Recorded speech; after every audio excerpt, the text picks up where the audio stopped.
සියලු දෙනාටම සුබ දවසක්. Have a nice day. අද අපි channel එකෙන් කතා කරන්නේ ප්‍රායෝගික පාඩමක් පිළිබඳව. ඒ තමයි වදන් සැකසුම් මෘදුකාංගය. එහෙම නැත්නම් අපි MS Word කියලා කියනවා. එතෙන්ම දරුවන්ට වගේම මේ අපේ ආයතන වල වැඩ කරන අයටත් බෙහෙවින්ම අවශ්‍ය වෙන මෘදුකාංගයක්. අපි මේවට කියනවා කාර්යාලීය මෘදුකාංග කියලා. එතකොට ගොඩක් වෙලාවට අපි පරිගණක සාක්ෂරතාවය පිළිබඳව කතා කරද්දී මේකට මුල් තැනක් ලැබෙනවා. ඒ කියන්නේ පරිගණකයක් හැසිරීමේදී මේ කියන මෘදුකාංග කීපයක් මේකට එකතු වෙනවා. ඒ සම්බන්ධව දැනුමක් තිබෙන වැදගත්. right අපි බලමු මෙම මෘදුකාංගය තුල කොහොමද වැඩ කරන්නේ කියලා. ඉස්සෙල්ලම මෙතනින් අපි මේක ඕපන් කරගන්න විදිහ දැනගන්න ඕන. එහිදී මෙන්න මේ ස්ටාර්ට් කියන එක යටතේ ගොඩක් වෙලාවට අපිට ප්‍රෝග්‍රෑම්ස් පෙන්නනවා. එහෙම නැත්නම් මෙතන අපිට සර්ච් කරලා වර්ඩ් කියන වචනේ සර්ච් කරලා මේ යන්නත් පුළුවන්.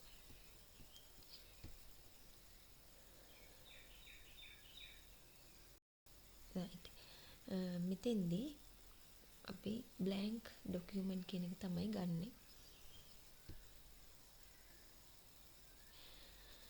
right blank document දැන් ඇත්තටම අපි word පාවිච්චි කරන්නේ සරල document එකක් හදන්න තමයි පාවිච්චි කරන්නේ. දැන් එහිදී ගොඩක් වෙලාවට ලිපි, ආරාධනා පත්‍ර, දැන්වීම් වගේ දේවල් සඳහා අපි මේක යොදා ගන්නවා. ඒ හදන document එක තුල සංස්කරණ කටයුතු editing කරන ආකාරය තමයි අපි අතට මෙතනදී දැනගන්න ඕන. ඒකෙදි අපි එකින් එක සරලව කීපයක් ගැන අද කතා කරමු. මම ඒකෙදි දැන් භාවිතා කරන දැන් අපි ඉස්සෙල්ලාම නිකන් මේ සරල වචනයක් මේකේ ටයිප් කරමු. දැන් මෙතෙන්දී ඊළඟට වැදගත් වෙන ඩිවයිස් මේ කොටස තමයි අපිට කීබෝඩ් එක.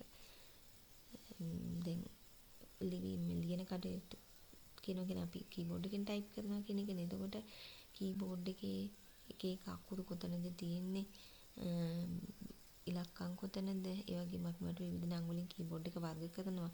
letter keys, numeric keys, function keys, arrow keys. Likewise we have to categorize. දැන් එතකොට මේ කොහොමද අපි මෙතෙන්දී මේ කියන කීබෝඩ් එක පාවිච්චි කරලා මේ වචනයක් ටයිප් කරන්නේ. දැන් ඉතින්දී අපි පළවෙනි අකුර ගොඩක් වෙලාවට කැපිටල් අකුරක් විදිහට ටයිප් කරනවා. ඒකෙදි shift key එකත් එක්ක එම අකුර ටයිප් කරන්න පුළුවන්. එහෙම නැත්නම් caps lock press කරලා කරපුවාම අපිට සියලුම අකුරු කැපිටල් විදිහට තමයි වදින්නේ. right school කියන වචනේ මම ටයිප් කරා. දැන් අපි බලමු සරල සංස්කරණ කීපයක් මෙම වචනයට කරන්න පුළුවන්. දැන් ඉතින්දී ඕනම දෙයක් අපි කරන්න කලින් වචනේ සිලෙක්ට් කරලා එහෙම නැත්නම් highlight කියන දෙයක් අපි කරනවා. දැන් මෙතෙන්දී ඇත්තටම මේ පරිගණක විෂය ICT විෂය සම්බන්ධයෙන් මේ තියෙනවා term words එහෙම නැත්නම් පාරිභාෂික වචන. දැන් සිලෙක්ට් කිරීම, highlight කරනවා වගේ ඒවා.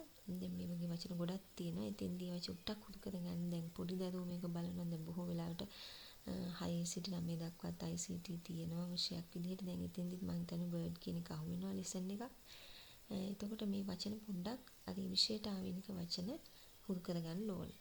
දැන් highlight කරනකොට අපි දැන් මෙතෙන්දී දැන් කරන්නේ මේ වචනේ මුල තියලා cursor එක. cursor එක කියන්නේ මේ මෙතන දක්වන ඉර. අපි ටයිප් කරන දක්වන පොඩි ඉරක් දක්වනවා. ඒක වචනේ මුල තියලා අවසානයට යනකම් mouse එකෙන් drag කරගෙන යනවා. ඇදගෙන යනවා. එතකොට ඒක ඒ වචනේ පාට වෙනවා.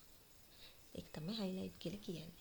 දැන් අන්නේ highlight කරාම දැන් ඔයගලන්ට පේනවා මෙන්න මේ word කියන window එකේ. word කියන window එක පිටුව තුල තියෙනවා මෙන්න මේ විදිහට වචන. මේකට අපි කියනවා menu bar. ඒ වගේම ඒක එක menu එක යටතේ තව බොහෝ tools මේවලම් තියෙනවා අපේ කාර්යයන් කර ගැනීම සඳහා.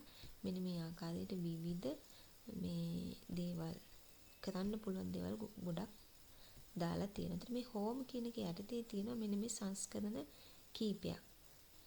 අද අපි ඒ ගැන කතා කරමු. මෙන්න මේ home කියන එක යටතේ තියෙන ඒවා. එතකොට මෙන්න මේකෙදි තමයි මේ shortcut විදිහට icon විදිහට මෙතනට දාලා තියෙනවා. දැන් ඉතින්දී අපි ඉස්සෙල්ලාම ගමු මෙන්න මේ 11 කියලා දක්වලා තියෙනවා. මේ තෙන්ට ගියාම වචනේ පෙන්නන font size එක. ෆොන්ට් සයිස් එක දැනට 11යි තියෙන්නේ. අපි මේක මෙන්න මේ විදිහට අවශ්‍ය ප්‍රමාණයට වැඩි කරගන්න පුළුවන්. right. ඔන්න ඕක එකක්. ඊළඟට එතනින් මෙහා පැත්තේ තියෙනවා මේකට කියනවා ෆොන්ට්. එහෙම නැත්නම් ෆොන්ට් ටයිප් කියලා කියන්නත් පුළුවන් මේක. අපිට ද ඉංග්‍රීසි හෝ සිංහල හෝ මේවා අපි දන්නවා මේක ලියන විවිධ හැඩ තියෙනවා.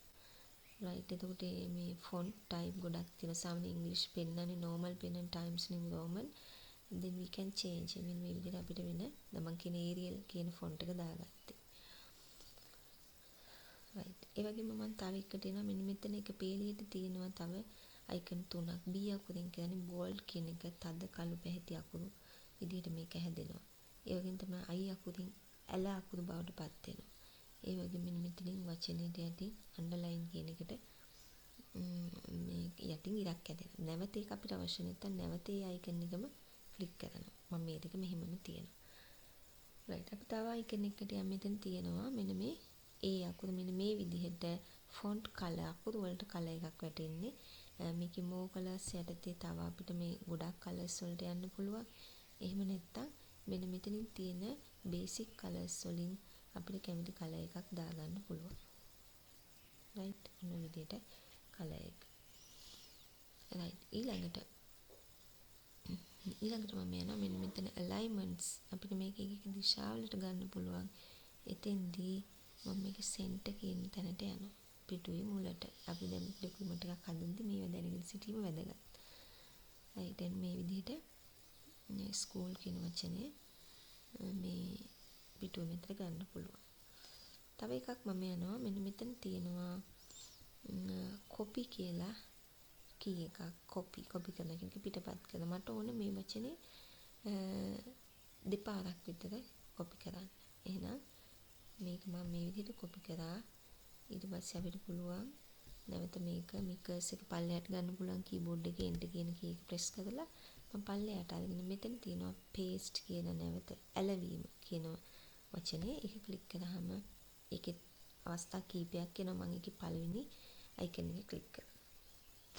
මට නැවතත් ඕන නම් මම ආයෙත් ගියා එකට අනේ විදිහට නැවත ස්කූල් කියන වචනේ මේ ඩිස්ප්ලේ වෙනවා. දැන් මේක අපිට අවශ්‍ය නැත්නම් දන්නවා keyboard එකේ අපි වම් පැත්තේ සිට මේ වම් පැත්තට මකාගෙන ඉන්නේ මෙන්න මේ කියන backspace key එකේ.